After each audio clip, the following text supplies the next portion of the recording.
దేవుని పరిశుద్ధ నామమునకు మహిమ కలుగుగాక. కూడొచ్చిన మీ అందరికీ నా హృదయపూర్వక వందనాలు తెలియపరుస్తున్నాను.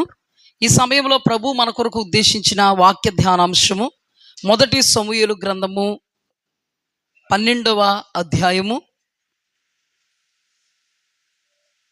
18వ వచనం. సమూయేలు యెహోవాను వేడుకొనినప్పుడు యెహోవా ఆ దినమున ఉరుముల వర్షమును పంపగా జనులందరూ యెహోవాకును సమూయేలునకును బహుగా భయపడి సమూయేలు తిట్లనిరి, రాజును నియమించమని మేము అడుగుట చేత మా పాపములన్నిటికీ మించిన కీడు మేము చేసితిమి, కాబట్టి మేము మరణము కాకుండా నీ దాసులమైన మా కొరకు నీ దేవుడైన యెహోవాను ప్రార్థించుము. మహాగణుడైన దేవా యేసయ్యా, మహోన్నతుడైన మా ప్రియ పరలోకపు తండ్రి, మా మధ్యలో ఉన్న దేవా, మాతో ఉన్న దేవా యేసయ్యా, మీ పరిశుద్ధ పాదాలకు స్తోత్రం. సంఘాన్ని మీరు ప్రేమించి మీరు ఈ రీతిగా మాట్లాడుతున్న ప్రతి మాటను బట్టి మీకు స్తుతి కలుగుగాక. తండ్రి, ఈ యొక్క సమయములో నీ పరిశుద్ధ ఈ సహవాసానికి విరోధంగా చెలరేగుతున్నటువంటి దుష్ట శక్తులు, దురాత్మ సమూహాలు, అవి వేటులో పని చేస్తున్నాను, యేసు నామములో ఆగిపోమని ఆజ్ఞాపిస్తున్నాను. సర్వోన్నతుడైన దేవా, మీ కృప మమ్మను ఆవహించునుగాక, మమ్మను కమ్ముకొనుగాక. ఈ మాటలు ప్రభువా మా జీవితంలో కార్యసిద్ధిని కలుగు చేయమని, అపవాది కార్యములన్నీ లయపరచమని, అయా నీ మాట కొరకు నీ పాదాల యొద్ద పడిగాపులు పడుతూ నిలిచినటువంటి నీ బిడ్డలను, నీ స్వరక్తమిచ్చి సంపాదించుకున్న సంఘాన్ని, అనగా నన్ను నీ బిడ్డలను మీ ఉచితమైన కృపతో నింపి వినగలిగేటువంటి శక్తి, గ్రహించగలిగేటువంటి మనస్సును అనుగ్రహించమని, అపవాది అనుచరుల కార్యాలు లయపరుస్తూ శపిస్తూ బంధిస్తూ యేసు అతి పరిశుద్ధ నామమున అడిగి వేడుకుని పొందుకుని నాము పరమ తండ్రి, ఆమేన్. ఇది చాలా ప్రాముఖ్యమైనటువంటి విషయం.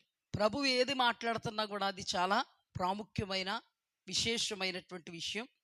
ఇక్కడ రాయబడిన మాట ఏంటంటే, సమూయేలు యెహోవాను వేడుకున్నాడంట. అంటే సమూయేలు యెహోవాను ప్రార్థన చేశాడు. దేనికి ప్రార్థన చేశాడంటే, ఉరుముల వర్షాన్ని పంపించు తండ్రి. సమూయేలు ఎప్పుడైతే తన ఆధారం చేసుకున్నటువంటి దేవునికి ప్రార్థన చేశాడో, తన దేవుడు తన పక్షముగా తన ప్రార్థన ఆలకించి మెండైన ఉరుముల వర్షాన్ని పంపించాడు. ఈ ఉరుముల వర్షం వచ్చేసరికి ఇశ్రాయేలీల జనాంగం అంతా, అంటే సర్వ ఇశ్రాయేలీల ప్రజలు భయపడుతున్నారు. భయపడుతూ మాట్లాడుతున్నారు, మేము నిజంగా దేవుని దృష్టికి కీడు చేశాం, పాపములన్నిటికంటే ఎక్కువ పాపం చేశాం, మాకు దేవుడే రాజుగా ఉంటాడు అని తెలిసిన మాకు రాజు కావాలని మేము అడిగి రాజుని ఏర్పాటు చేసుకుని అన్ని పాపముల కంటే అధికమైనటువంటి పాపము లేదా కీడును దేవుని ఎడల మేము చేశాం. అయితే మమ్మల్ని క్షమించి మేము మరణమైపోకుండా ఈ ఉరుముల వర్షాన్ని తీసివేయమని, లేదా ఈ ఉరుముల వర్షముతో మేము నాశనం కాకుండా, లేదా ఆ దేవుని ఉగ్రతలో మేము నాశనం కాకుండా మమ్మల్ని కాపాడు, నీ దాసులమైనటువంటి మమ్మల్ని కాపాడు. ఈ సందర్భం ఏంటి? ఎందుకు సమూయేలు ఉరుముల వర్షాన్ని పంపించమని ప్రార్థన చేశాడు? ఆ ఉరుముల వర్షం వచ్చినప్పుడు వాళ్ళు భయపడి ఏమి గ్రహించారు, ఏమి ఒప్పుకున్నారు, దేని కొరకు వేడుకున్నారు? ఇది చాలా ప్రాముఖ్యం. మీరు ఏది కూడా మిస్ అవ్వకూడదు. మిస్ అయితే మీకు వాక్యం అర్థం కాదు. ఎప్పుడు విననటువంటి వాక్యమే. హల్లెలూయా. ఎప్పుడు విననటువంటి కోణాన్ని ఈ దినం ప్రభువు మన కొరకు ఉద్దేశించారు. ఇది చాలా ప్రాముఖ్యం, మన ఆత్మలకు చాలా క్షేమం. జరిగినటువంటి సందర్భం ఏంటి అంటే, ఇశ్రాయేలీలకి రాజు లేడు, ఇశ్రాయేలీలకి తన దేవుడే రాజు. రాజు లేనప్పటికీ ఇశ్రాయేలీయులను గెద్ద రెక్కలతో మోసినట్లుగా మోస్తూ, కోడి తన రెక్కల నీడలో భద్రపరిచినట్లుగా ఇశ్రాయేలీయుల జనాంగాన్ని భద్రపరుస్తూ, వారి పక్షంగా ఘన కార్యాలు పూనుకుంటూ, అద్భుతాలు చేస్తూ, రాజులను రాజ్యాలను మట్టి కరిపిస్తూ, ఆకాశాన్ని అంటేటువంటి గోపురాలను సహితము నేలమట్టం చేస్తూ, మహామహా వస్తాదులు అనబడేటువంటి రాజులను రాజ్యాలను సహితం ఇశ్రాయేలీయులకు వణుకునట్టుగా దేవుడు అనేక కార్యాలు వారి పక్షంగా జరిగిస్తూ వచ్చారు. చాలా సందర్భాల్లో నేను చెప్పాను, కొందరు రాజులు ఏమనుకుంటారంటే, బీట పచ్చుకను నాకినట్టుగా వీళ్ళు మనల్ని నాకేస్తారు, వాళ్ళ ముందు మనకి ఏమాత్రము బలము చాలదు. తన దేవుడు తమకు రాజుగా ఉన్నంత వరకు శత్రు సమూహాలు భయపడుతున్నాయి. వినాలి వినాలి, శత్రు సమూహాలు ఏమవుతున్నాయి? భయపడుతున్నాయి. తన దేవుడు మకుటము లేనటువంటి మహారాజు. అటువంటి దేవుడుకు అసాధ్యమైనది ఏదీ లేదు. అటువంటి దేవుడుకు అపజయం అనేది ఏది లేదు. అటువంటి దేవుడు వాళ్ళనే నడిపిస్తుంటే, కొన్ని సంవత్సరాలకే, అంటే సమూయేలు నాయకత్వం వహిస్తున్నటువంటి ఆ దినాలలో ఒక రాజు వాళ్ళ మీదకి యుద్ధానికి వస్తాడు. ఆ రాజు యుద్ధానికి వచ్చినప్పుడు వీళ్ళు అంటారు సమూయేలుతో, సమూయేలా, సకల రాజ్యముల మర్యాద చొప్పున మాకు రాజు కావాలి. ఆ దేశానికి రాజు ఉన్నాడు, ఈ దేశానికి రాజు ఉన్నాడు, ఈ దేశానికి రాజు ఉన్నాడు, ఆ దేశానికి రాజు ఉన్నాడు, ఈ సకల రాజ్యముల మర్యాద చొప్పున మాకు రాజు కావాలి అన్నాడు. సమూయేలుకి ఈ మాట చాలా బాధ కలిగించి దేవుని సన్నిధిలో ఏడుస్తున్నాడు. ప్రభువా, ఈ ఇశ్రాయేలీల సామ్రాజ్యానికి రారాజువు నీవు, అయితే ఈ ప్రజలు అజ్ఞానంగా వివేకంగా మనుష్యుడు తనని ఏలాలని కోరుకుంటున్నారయ్యా అని కన్నీరు మున్నీరవుతుంటే, దేవాది దేవుడికి కూడా చాలా బాధేసి చాలా కష్టం అనిపించి ప్రభు అన్నారు, సమూయేలా, ఇంతవరకు కూడా వీళ్ళకి రాజుగా నేను ఉన్నాను, ఇప్పుడు నా రాజ్యరకం వాళ్ళకే వద్దు. నా స్థానమును వారు తిరస్కరించి ఆ స్థానములో సామాన్యుడైనటువంటి ఒక మనిషిని వాళ్ళు కోరుకుంటున్నారు. సమూయేలా, నీకే కాదయ్యా దుఃఖం, నిన్ను కాదయ్యా వాళ్ళు తృణీకరిస్తా, సాక్షాత్తు దేవదేవుడినైన నన్ను, వాళ్ళకి రాజుగా ఉండాలనుకున్న నన్ను, వాళ్ళ ఎడల చిరకాల ఆశ నాకు, వాళ్ళని నేను ఏలాలని, అటువంటిది నన్ను వద్దనుకుంటున్నారో, సామాన్యుడిని వాళ్ళు కావాలనుకుంటున్నారు. సరే, అయితే ఒక విషయం చెప్పు, రాజును గనుక మీరు ఏర్పాటు చేసుకుంటే ఇప్పుడున్నట్టుగా మీరు సుభిక్షంగాను స్వతంత్రంగాను సంతోషదాయకంగాను మీరు ఉండలేరు. ఇదిగో, రాజును కానీ మీరు ఏర్పాటు చేసుకుంటే తన రాజ్యం కొరకు కొందరిని, సైనికులుగా మరికొందరిని, రాజ్య కార్యకలాపాలు చేయడానికి మరికొందరిని, వంటలు చేయడానికి మరికొందరిని, వంటలు వడ్డించడానికి మరికొందరిని అతడు మీ పిల్లలను పట్టుకుంటాడు. ఎంతవరకు మీరు స్వతంత్రులుగా మీ యొక్క పంటలు పాడుల విషయంలో స్వతంత్రతను కలిగి ఉన్నారు, కానీ ఇప్పుడు 10వ భాగాన్ని అతను చెల్లించమంటాడు. అలా చూస్తున్నారేంటి? చెల్లించమంటాడంటే మన గవర్నమెంట్కి చెల్లిస్తలేదా? మనం ఇప్పుడు చెప్పండి, చెల్లిస్తున్నాం లేదా? అది గుర్తొచ్చేయాలి మనకి. గవర్నమెంట్ గొడవే లేకపోతే చెల్లించే పద్ధతి ఉందినా మనకి? ఒక కారు కొనుక్కున్నాం అనుకో, కొన్ని లక్షలు వెళ్ళిపోతున్నాయి. కారు కొనుక్కుంటే ఎన్ని లక్షలు? 1000 కాదు, ఒక కారు కొంటే లక్షలు వెళ్తున్నాయి. ఒక బట్ట కొంటే పోతున్నాయి, ఒక చెప్పు కొంటే పోతున్నాయి, ఒక సీపురు కొంటే పోతున్నాయి, ఒక చేట కొంటే పోతున్నాయి.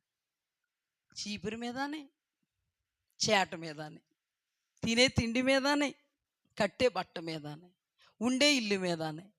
అవునా కదా? నీకు స్థలం ఉంటా కట్టాలి, ఇల్లున్నా కట్టాలి, వాకిలికి కట్టాలి, ఫ్లాట్కి కట్టాలి, బండికి కట్టాలి, ట్రాక్టర్కి కట్టాలి. నాకు తెలియకూడదు ఇక్కడ ఉన్న వాళ్ళందరూ కడుతున్నారు. కట్టబోతూ ఊరుకుంటారు మనల్ని. ఇప్పుడు అదే చెప్తున్నాడు సమూయేలు. మీరు ఇంతవరకు స్వతంత్రంగా ఉన్నారేమో, రాజు వచ్చాడంటే ఇప్పుడు మీకు పండినా పండపోయినా ఇచ్చేయాలి. తన దగ్గరికి పక్క రాజ్యం నుంచి వచ్చేటువంటి వాళ్ళు ఉంటారో, ఈ పక్క రాజ్యం నుంచి వచ్చే వాళ్ళకి బహుమానాలు తన ఖజానాలో ఇవ్వడం, నీ దగ్గర ఇస్తాడు. ఎలా పిలిచి, హలో తోట బాగా పండుతుంది కదా, ఓ 10 బత్తాలు తెచ్చి అంటాడు. రాజుగారి ఆజ్ఞని ఎవరైనా ధిక్కరిస్తే ఏముంటుందండి? ధిక్కరిస్తే మేడ మీద తలకాయ ఉండదు కదా. ఇలాంటివన్నీ చెప్పు. ఎందుకు దేవుడు ఇలాంటివన్నీ చెప్పమని ఒక ఆప్షన్ ఇచ్చాడు అంటే ఏమిచ్చాడు వాళ్ళకి? ఒక అవకాశం. అంటే ఇలా చెప్పితే ఆలోచిస్తారని. మనోళ్ళు ఆలోచించారా? మారు మాట్లాడకుండా, సమూయేలా మేము అడిగిందేటి, నువ్వు చెప్పేదేటి, నువ్వెన్ని చెప్పినా మారం మేము, నువ్వెన్ని చెప్పినా మార్పు మాకు రాదు. అందుకని ఏం చేయాలి? ఇప్పుడు ఏం చేయాలంటే, మా రాజు మాకు కావాలి, మా రాజే మా పక్షపు వాడ యుద్ధాలు చేస్తాడు, మా రాజే మాకు ముందు నడుస్తాడు, మా రాజు మాకు విజయాన్ని తెచ్చిస్తాడు అన్నారు. ఇప్పుడు ఇవన్నీ చెప్పాక, అంటే ఈ మైనస్లన్నీ చెప్పిన తర్వాత అన్నారు. ఇంకా దేవుడు వీళ్ళకి ఎంత చెప్పినా కూడా వినరు అని దేవుడు ఒక రాజుని ఏర్పాటు చేశాడు. ఆ రాజు మొట్టమొదటి రాజు అనబడేటువంటి సౌలు ఏర్పాటు చేశాడు. తన రాజ్యం పాలన జరుగుతుంది. ఈలోపు 12వ అధ్యాయంలోకి వచ్చేటప్పటికి సమూయేలు మాట్లాడుతున్నాడు ఈ మాటలు. మనం ధ్యానం చేసుకుంటున్నా లేదా చదువుకుంటున్నటువంటి ఈ ధ్యానాంశాన్ని సమూయేలు మాట్లాడుతున్నాడు. ఎందుకు మాట్లాడుతున్నాడు అంటే, అప్పటికే వృద్ధ దశకు సమూయేలు వచ్చేసాడు. తన నెరిసినటువంటి వెంట్రుకలతో తమ వృద్ధాప్య దశలో సవాలుగా మాట్లాడుతున్నాడు. ఏమని మాట్లాడుతున్నారంటే, ఇశ్రాయేలు జనాంగమా, బాల్యం మొదలుకొని ఇంతవరకు నేను మీ కార్యాలు చేశాను, ఇప్పుడా నేను ముసలివాణ్ణి. దేవాది దేవుడు న్యాయాధిపతులను ఏర్పాటు చేసుకుని, సమూయేలు అనబడేటువంటి నేను న్యాయాధిపతిగా ఉన్నంత వరకు కూడా దేవుడు మీకు రాజుగా ఉన్నాడు. ఇప్పుడైతే మీరు ఆయన రాజ్యాన్ని, ఆయన ఏలికను ప్రక్కనకి తోసి మాకు రాజు కావాలి అని మీరు ఏడ్చారు. అందుకని దేవాది దేవుడు మీకు రాజునిస్తున్నాడు. అయితే ఒక విషయం చెప్తున్నాను నేను, మీరు ఇష్టపడి ఏర్పాటు చేసుకున్న రాజైనా మీరైనా దేవుని వాక్యానికి అనుకూలంగా ఉంటే దేవుడు మీకు అనుకూలంగా ఉంటాడు. మీరు ప్రతికూలం అయిపోతే దేవుడు మీకు ప్రతికూలం అయిపోతాడు. ఒకటి, మీరు దేవుని రాజరికాన్ని త్రోసేసి ఆ స్థానంలో సామాన్యమైన మనుష్యుడు కావాలని ఆయన స్థానాన్ని ఒక మనిషికి ఇచ్చినందుకు మీరు ఘోరమైనటువంటి పాపము లేదా ఘోరమైనటువంటి కీడు దేవునికి చేశారు. ఎవరికి చేశారంటే వీళ్ళు కీడు?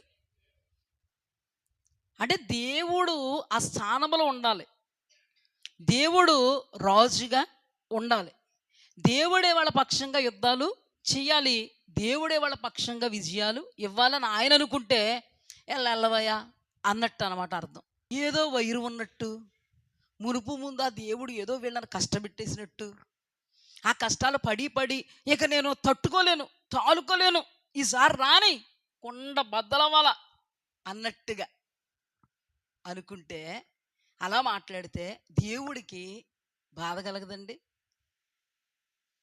చాలా బాధ కలిగింది. అందుకని సమూయేలు దేవుని హృదయాన్ని ఎరిగినవాడు. హల్లెలూయా. సమూయేలు ఆయన మనస్సును ఎరిగినవాడు.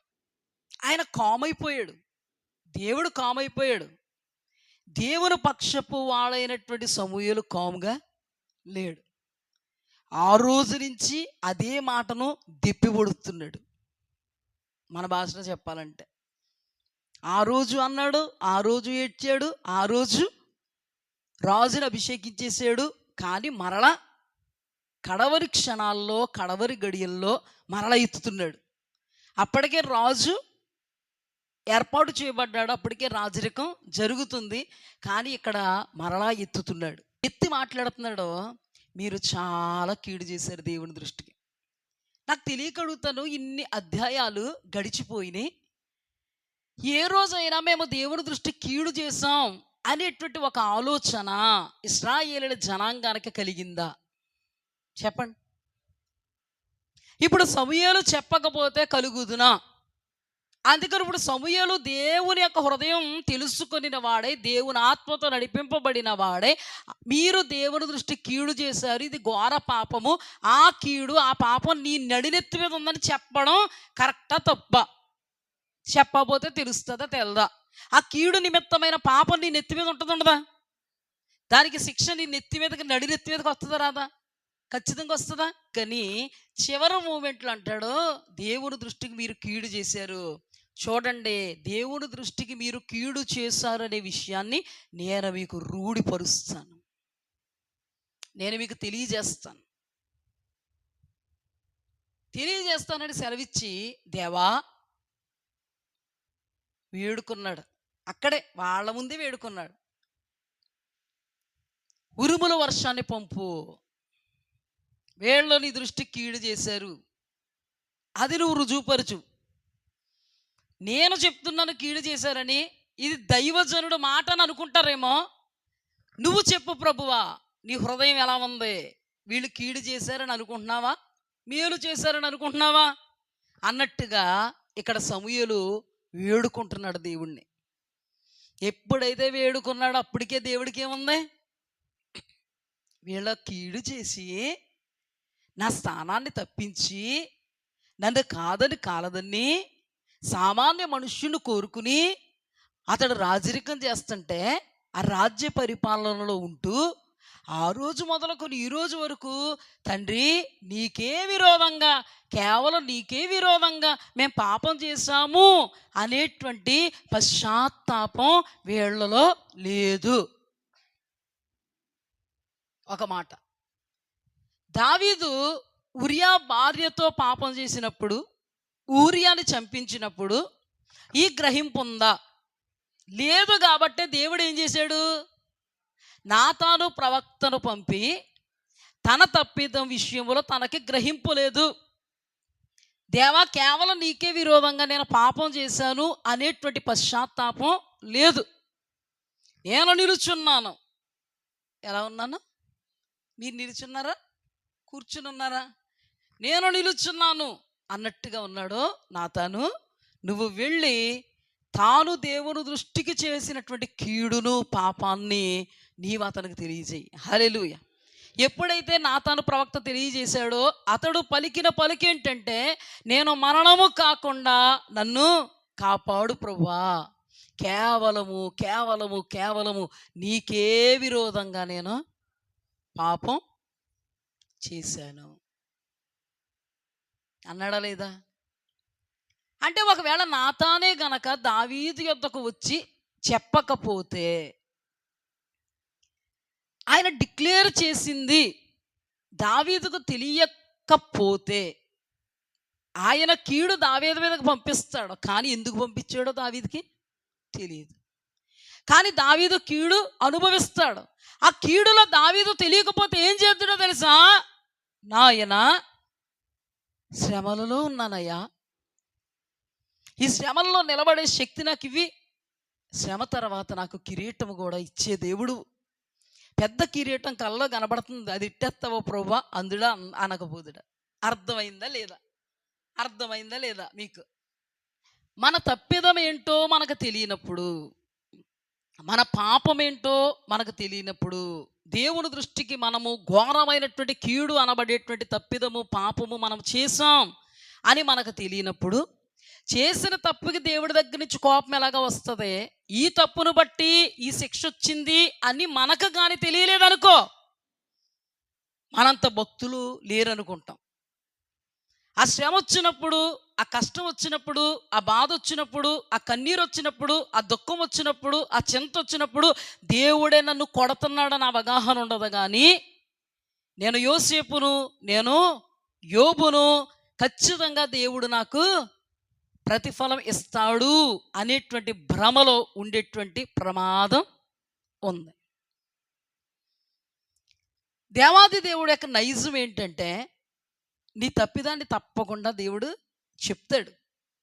దేవుని వాక్యములో నుండి నీ అవిధేయతను, నీ అంధత్వాన్ని, నీ అపనమ్మకత్వాన్ని, నీవు దేవుని దృష్టికి చేసినటువంటి పాపము లేదా కీడును దేవుడు చెప్పక మానడు. హల్లెలూయా.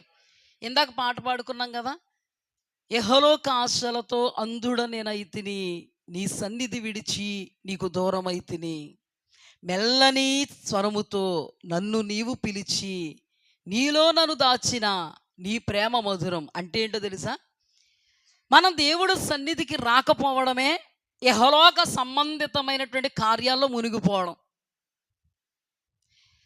మునిగిపోతూ ఉన్నప్పుడు ఒకప్పుడు మనం దేవుని దగ్గరికి రాలేదు, ఒకప్పుడు దేవుణ్ణి మనం నిర్లక్ష్యం చేసాం క్రైస్తవులుగా ఉండగానే. కానీ ఈ దినాన మనం దేవుడి దగ్గరకు వస్తున్నామంటే దాని అర్థం ఏంటో తెలుసా? చల్లని అయిన మెల్లనైనటువంటి స్వరం అనబడేటువంటి వాక్యముతో దేవుడు నిన్ను ఆయన యొద్దకు మరలా తీసుకొచ్చాడు. హల్లెలూయా. దేవునికి స్తుతి కలుగు గాక. దేవుని వాక్యమును బట్టి మాత్రమే మీరు ఇక్కడ కూర్చోగలిగారు. దేవుని వాక్యమును బట్టి మాత్రమే మీలో ఉన్నటువంటి చీకటి ఛాయలు ఏంటి ప్రభువా నాకు బయలుపరచు అని మీ హృదయాన్ని దేవుని ఎదుట తెరిచి ఉంచారు. హల్లెలూయా. ఏ స్వరం మీకు వినిపించిందో తెలుసా? పావుర స్వరము వినబడుచున్నది. హల్లెలూయా. ఆ పావురపు స్వరం అనగా దేవుడు తన దైవజనుడు ద్వారా తన నీతి అనబడేటువంటి వాక్యాన్ని ప్రకటింపజేస్తూ ఉన్నప్పుడు ఆ స్వరము నిన్ను తాకింది, ఆ స్వరము నిన్ను పట్టుకుంది. యెహోలోక ఆశలతో అంధుడు అయిపోయినప్పుడు, అంధురాలమైపోయినప్పుడు, అయ్యా యెహోలోక ఆశలు అంటే ఏంటి? వ్యభిచారమా? ఫలానా ఫలానా ఫలానా కానే కాదు. దేవుడికి ఇవ్వవలసినటువంటి ఆ సమయాన్ని నీవు దొంగిలిస్తున్నావు అంటే అదే నీవు యెహోలోక సంబంధమైనటువంటి స్థితిగతుల్లోనికి దిగజారిపోయినటువంటి అనుభవము, దేవుని స్థానాన్ని దేవునికి ఇవ్వని అనుభవము. ఇప్పుడు ఇశ్రాయేలులు దేవుని స్థానాన్ని దేవునికి ఇచ్చారా? దేవుడే రాజుగా ఉంటానంటే దేవుడికి ఇచ్చారా? ఆ స్థలంలో ఏం కోరుకున్నారు? సామాన్య మనుష్యుణ్ణి. దేవుడు ఎక్కడండి? సామాన్యమైన మనుష్యుడు ఎక్కడండి? దేవుని సన్నిధి ఎక్కడ? యెహోలోక సంబంధితమైనటువంటి కార్యాల కొరకు దేవుని సన్నిధిని విడిచి మాని ఇంట్లో కూర్చుంటున్నావంటే, లేతే వంటింట్లో కూర్చుంటున్నావంటే, లేతే పాడి పంటల్లో మునిగిపోతున్నావంటే ఎవరికి ఇచ్చినట్టు స్థానం? ఇప్పుడు దేవుడి దృష్టికి కీడు చేసినట్టు కదా, పాపం చేసినట్టు కదా.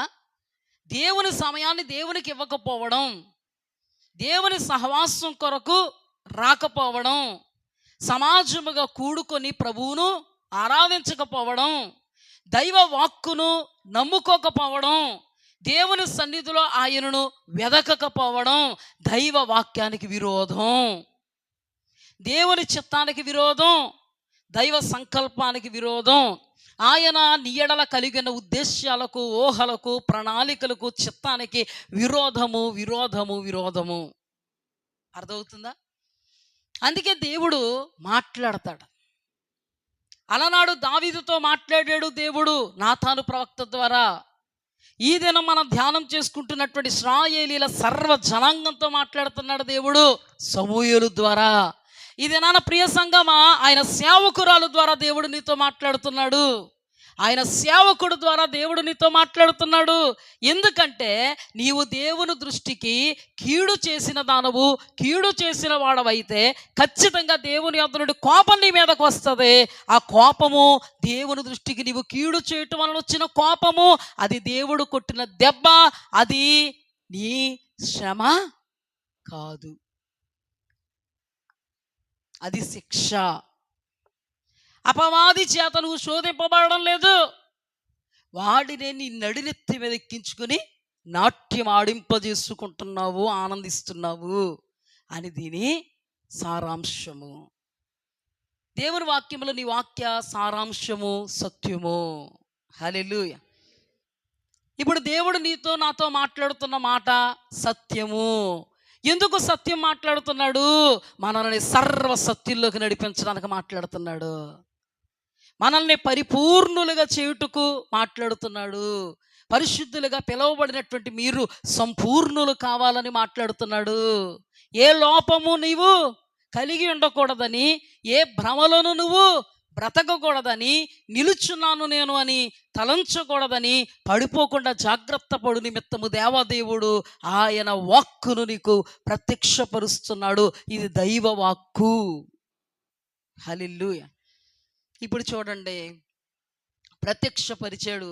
సమూయేలు మాట్లాడుతున్నాడు, దేవా నీవు ఉరుముల వర్షాన్ని పంపించు. ఇక్కడ ఉరుముల వర్షం ఎప్పుడైతే పంపించాడో ఇశ్రాయేలు జనాంగానికే దడపడుతుంది. ఏమంటే వర్షం ఆగకుండా వచ్చేసింది అనుకోండి, మనకి భయమేనా? ఇటు ఈ వాగును చూసుకుంటూ ఉంటాం, ఇక్కడి నుంచి అటు ఆ వాగును చూసుకుంటూ ఉంటాం, ఎక్కడికి వెళ్ళాలా ప్లాన్ వేసుకుంటూ ఉంటాం, ఏం చేయాలా ప్లాన్ వేసుకుంటూ ఉంటాం. అంత దూరాన్ని ఉన్నంతసేపు ఏ బాధ రాదు. మన పక్కకు వచ్చేసిందంటే ఏం చేయాలో తెలదు. అర్థమైందా? ఇప్పుడు వీళ్ళకి ఉరుములు వర్షం. ఒక మాట చెప్పనా, వర్షం అంటే ఏంటో తెలియని రోజుల్లోనంట, నోవాహు దినాల్లో దేవాది దేవుడు వర్షం పంపించినప్పుడు చక్కగా వర్షంలో ఆడుంటారు వాళ్ళు. కొత్త కొత్తగా ఉంది, అబ్బా భలే ఆహ్లాదకరంగా ఉందని ఆడుంటారు. రెండో రోజు వచ్చినప్పుడు కూడా ఆహా అని ఉంటారు. మూడో రోజు వచ్చేటప్పుడు కొంచెం భయం పట్టుకుని ఉంటుంది. ఆ తర్వాత కొన్ని రోజులు గడిచేటప్పటికి దడ పుట్టేసింది. ఆ తర్వాత ఏం చేయాలో తెలక ఇల్లు ఎక్కారు. ఆ తర్వాత ఏం చేయాలో తెలక చెట్లు ఎక్కారు. ఆ తర్వాత ఏం చేయాలో తెలక కొండలు ఎక్కారు. ఆ తర్వాత కొండలను ముంచేసింది ఏంటి? వర్షం. అర్థమైందా? మన వాళ్ళకి ముందే భయం. ఎందుకండి ముందే భయమో తెలుసా? ఇశ్రాయేలు జనాంగం దేవుడు పక్షంగా, అంటే దేవునికి చేసినటువంటి కీడు నిమిత్తమే పంపమని ప్రార్థన చేశాడు. ఈ కీడాళ్ళని బాగు చేస్తుందా? కీడుకు వచ్చినటువంటి వర్షం వాళ్ళకి మేలవుద్దా చెప్పండి? అందుకే మనందరికంటే బాగా తెలివైన వాళ్ళు అంటాళ్ళు. ఎవరు? ఇశ్రాయేలు జనాంగం. వాళ్ళు ముందే పసిగట్టేశారు. ఉరుముల వర్షం పడుతున్నప్పుడే వాళ్ళ హృదయాలు గలిబిలి చెందుతున్నాయి. వెంటనే సమూయేలు దగ్గరికి వచ్చి, సమూయేలా మేము చేసింది తప్పు, దేవునికే విరోధంగా మేము కీడు చేసాం, పాపం చేసాం, మేము మరణం కాకుండా మా కొరకు ప్రార్థన చేయి. హల్లెలూయా. ఇందులో ఒక మాట చెప్తాను, చాలాసార్లు చెప్పాను కదా, భయం లేకపోతేనంట మనకి ఏముండదండి, నిర్భయం అయిపోతాం. ఇశ్రాయేలు జనాంగం ఇంతవరకు దేవా కీడు చేసామని ఒప్పుకోలేదు. ఇప్పుడు కూడా మీరు కీడు చేశారు అని చెప్పగానే ఒప్పేసుకున్నారా? ఉరుముల వర్షం పడ్డాక ఒప్పుకున్నారా? చెప్పండి. మనిషి నైజమండి అది. కానీ దావీదు కొట్టబడక ముందే కొడతానన్నప్పుడు ఒప్పుకున్నాడు. హల్లెలూయా. మన జీవితంలో మనం అలవాటు చేసుకోవలసింది ఏంటో తెలుసా? ఒక గద్దింపు వాక్యము, ఖండింపు వాక్యము, బుద్ధి చెప్పే వాక్యము ఇలా వస్తున్నప్పుడే వెంటనే నువ్వు కొట్టబడక ముందే నువ్వు ఒప్పుకొని విడిచిపెట్టి దేవుని వైపుకి తిరిగితే నీ క్షేమం. హల్లెలూయా. అద్భుతమైనటువంటి క్షేమం. వాళ్ళు ఏం చేశారు? సమూయేలా మరణం అయిపోకుండా కాపాడు. ఒక మాటలో చెప్పాలంటే నిజంగా కాపాడబడ్డారండి వాళ్ళు. ఎవరి నిమిత్తం కాపాడబడ్డారో తెలుసా? ఉరుముల వర్షం పంపించు ప్రభువా, నీ దృష్టికి వీళ్ళు కీడు చేశారని నువ్వు రుజువుపరచు అంటే, ఉరుముల వర్షం జస్ట్ అలాగా ఒక సీరియల్లో సినిమాయో చూసినట్టుగా చూపించడానికి తీసుకొచ్చాడా దేవుడు? చెప్పండి అమ్మా. వాళ్ళ కీడు చేయడానికి తీసుకొచ్చాడా? వాళ్ళ మీద కోపంగా దిగొచ్చిందా లేదా? ఉరుముల వర్షం వచ్చిందా? కానీ అంత ఉరుముల వర్షం వచ్చినా వాళ్ళలో ఎవరో మరణం కాలేదంటే ఎవరు చేసిన ప్రార్థన? సమూయేలా నీవు మా కొరకు దేవుణ్ణి వేడుకో. హల్లెలూయా. సమూయేలు వాళ్ళ తప్పిదం వారికి తెలియాలి, కానీ వారు కొట్టబడకూడదు ప్రభువా, వాళ్ళు చంపబడకూడదు ప్రభువా అని ప్రార్థన చేసేటువంటి మనస్సు ఉన్నటువంటి గొప్పోడండి. అర్థమైందా మీకు? నిజమే. ఏమని కోరుకున్నాడండి దైవ సేవకుడు? వాళ్ళు కీడు చేశారని నువ్వు తెలియచెయ్యి, అంతే, అంతవరకునే కోరుకున్నాడు. ఒకటి జరుగుదును, వాళ్లే గనక ఉరుముల వర్షం వచ్చినా నిర్భయంగా నిలబడి, ఏయ్ సమూయేలా, బుద్ధి ఉందా లేదా నీకు, మమ్మల్ని చంపేద్దాం అనుకుంటున్నావా, మీ దేవుడు నువ్వు కలిసి అన్నారనుకో, నిజంగా చచ్చిపోదురు. మీకు రుజువుపరుస్తాను ఆ మాటలన్నీ నేను ఏం చేస్తాను, మీకు రుజువుపరుస్తాను. చూడండి జాగ్రత్తగా. వాళ్ళు భయపడడం మేలైందా కదా? నేను మీకు ఇక్కడ చదివించాను ధ్యానాంశంలో. వాళ్ళు భయపడి ఏమని మాట్లాడుతున్నారంటే, నేనే చదువుతానులేండి. రాజును నియమించమని మేము అడుగుట చేత, 19 వచ్చును, రాజును నియమించమని మేము అడుగుట చేత మా పాపములన్నిటినీ మించిన కీడు మేము చేసితిమి కాబట్టి మేము మరణము కాకుండా నీ దాసులమైన మా కొరకు నీ దేవుడైన యెహోవాను ప్రార్థించుము. 18 యెహోవాను వేడుకొనినప్పుడు యెహోవా దినమును ఉరుముల వర్షమును పంపగా జనులందరూ యెహోవాకు సమూయేలుకు బహుగా భయపడిరి. హల్లెలూయా. ఈ మాట చాలా ప్రాముఖ్యము. ఎందుకు ఈ మాట ప్రాముఖ్యము? అతడు దేవుని సేవకుడు, అతడు దేవుని చూస్తూ బ్రతుకుతున్న సేవకుడు. మనము దేవుని దృష్టికి కీడు చేశాం కాబట్టి ఆ సేవకుడికి రోషం వచ్చింది కాబట్టి ఆ కీడును తెలపమని తన దేవుని ప్రార్థించాడు కాబట్టి, తన దేవుడు సేవకుడు ఒక్కటే కాబట్టి సేవకుడు పక్షంగా దేవుడు ఏం చేశాడు? ఉరుముల వర్షం పంపించాడు అని. ఆ సేవకుడు ఎవరిని నమ్ముకున్నాడు, ఆ దేవుడు ఎవరి యందు ఆనందిస్తున్నాడు అనేటువంటి జ్ఞానముతో కూడినటువంటి గ్రహింపును వారు కలిగి ఉన్నారు. హల్లెలూయా. గ్రహింపు లేనోళ్ళు అయితే ఏం చేస్తారు? బుద్ధిహీనులైతే ఏం చేస్తారు? భక్తిహీనులైతే ఏం చేస్తారు? దుష్ట సంబంధులైతే ఏం చేస్తారో భయపడక మానేస్తారు, నిర్భయులు అయిపోతారు. వర్షం వచ్చినా సత్యం ఏంటి అంటారు. ఈ రోజుల్లో అనరా, ఇలా చేస్తున్నావు దేవుడు శిక్ష వచ్చేద్దాం, వచ్చింది, ఇలా ఉండకు నరకానికి వెళ్ళిపోతాం, వెళ్తాం నరకానికి అన్న మూర్ఖులు ఎంతమంది ఉన్నారు? వీళ్ళు కూడా ఒకవేళ భయపడకుండా, వీళ్ళు కూడా ఒకవేళ జడియకుండా సమూయేలులో ఉన్నటువంటి దైవత్వాన్ని, సమూయేలు తమ దేవుణ్ణి ఆధారం చేసుకున్నటువంటి విధానాన్ని, దేవుడు సమూయేలు పక్షపు వాడిగా ఉన్నాడని వాళ్ళు గ్రహించకుండా, మేము కీడు చేశామని గ్రహించకుండా ఉంటే ఏమి జరుగునో తెలుసా? తమ నడినెత్తి మీదకి వాళ్లే మరణం తెచ్చుకుందురు. ఈ మాట చాలా ప్రాముఖ్యం. తమ నడినెత్తి మీదకి వాళ్లే మరణము తెచ్చుకుందురు, కీడు తెచ్చుకుందురు. కానీ సేవకుడు చెప్పిన మాట నిజము. సేవకుడు మామును గద్దిస్తున్నటువంటి మాట నిజము. సేవకుడు మేము చేసిన తప్పిదాన్ని దేవుని ఆత్మ చేత బట్టబయలు చేస్తున్నాడు, ఇది నిజము.